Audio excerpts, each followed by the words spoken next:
beautiful people. Welcome to my channel. And if you're new here, I'm Kirsten. I am 34 already. Damn, I'm getting old.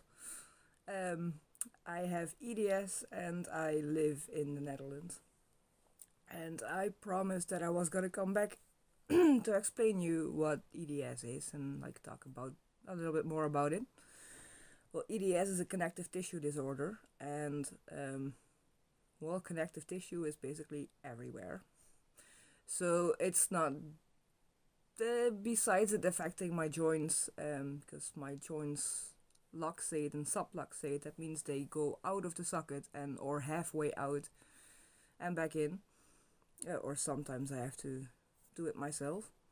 That's one of the major things. I'm hypermobile, but let's keep it more personal instead of all the general things, because if you're searching for a general video, there are a lot of videos on YouTube that you can find that are about what it is and all the specifics about it. I just want to explain in my case what it affects me. So it affects a lot. I had no idea that everything in the end turned out to be connected. Pun intended, connective tissue disorder. So it basically started for me when I was young. I twisted my ankles a lot. My kneecaps like to pop out and pop back in, and I was very clumsy. Then when I was about 10 years old, I was very extremely fatigued and not playing and energetic like a 10-year-old should be. And besides that, I was always covered in bruises, and half the time I didn't even know where they came from. And apparently that rang some alarm bells for my GP, my general practitioner, and they thought it might have been leukemia. So I was tested for that, but it turned out it wasn't leukemia. So I'm still wondering why they never continued with testing, because maybe if they continued, they would have found out earlier that there was something wrong with me. Then when I was 12, I had a lot of wrist problems, and eventually my GP ordered an MRI of my wrist, and it turned out that my wrist was covered in arthritis, and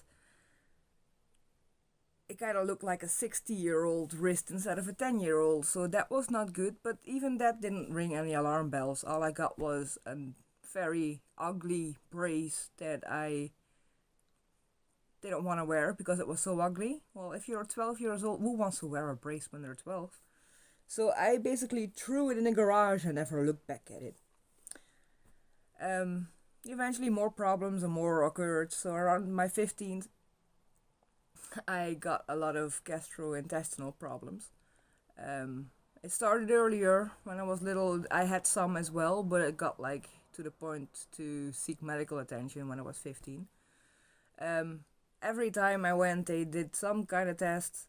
I had cameras from up there and down there, and it was not fun. Especially when, how do they call it?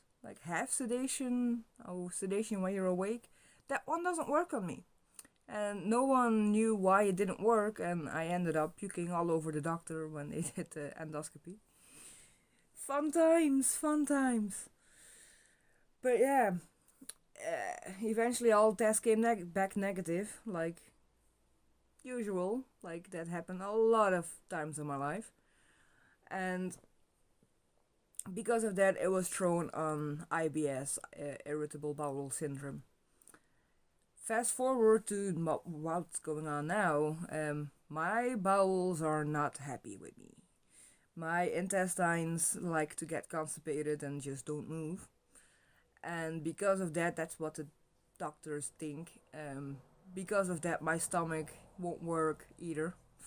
So the fuller my intestines, my stomach decides to, it all gets backlogged. So I'm stuck. And that's basically why I also want to make this video, because in about 2 weeks time I will have a PEC tube, and I've been searching all over the interwebs to find out anything and everything I could about a PEC tube, but I couldn't find a lot. So I figured why not bring you all along on my journey? So, the pack tube is basically, it's similar to the feeding tubes that people get, but it's located on the other side of my stomach. It's gonna be connected to my large intestine. I think it's like slightly above where your appendix is. I'm not 100% sure, but I think it's there. And with that tube, I can flush my intestines. So I hope I can say bye bye constipation after this. That would be nice because I like to eat, and the last couple of days, eating has been my biggest enemy. Food has been my enemy. Like, I haven't eaten in 2 days. I had a cup of soup today and that I made myself, but it's still coming back up, and it's like, nope, my stomach is not digesting today.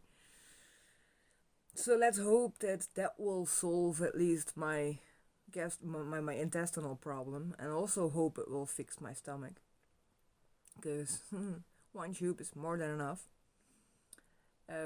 Other thing that I'm also like dealing with in my life, like I had a nerve block, a temporary nerve block in my left SI joint last week. It only lasted for about an hour, and it was just to find out if my problems are located in my SI joint or if it were back problems. Turns out it's my SI joint, and because this block was positive, I got green light for the IFU surgery. So I have no idea when that is gonna be yet. I'm still waiting for the orthopedic surgeon to call me and contact me about the results from this test. But that's something else to look forward to. And hopefully it will help me with my stability, not walking, limping the whole damn time. Like, I like to walk, I like to go on a walk. I even bought a stroller for my cat so I can bring my cat on walks with me. So, not being able to go the distances that I was used to walking, that sucks. And I want to go back into nature because in nature I feel home. I can reload when I'm there, like get some energy. So that's like goals to work towards. The surgeries that are all upcoming is just to give me a better quality of life. So I will try to post more videos the way we go. And for now, I'm gonna restock my medicine, and it's a lot. So I'm gonna do that, and I hope everyone is having a great day. And if you're not and low on spoons, I'm sending some extra, just in case you need them. And don't forget to like and subscribe, and we'll see you in the next one.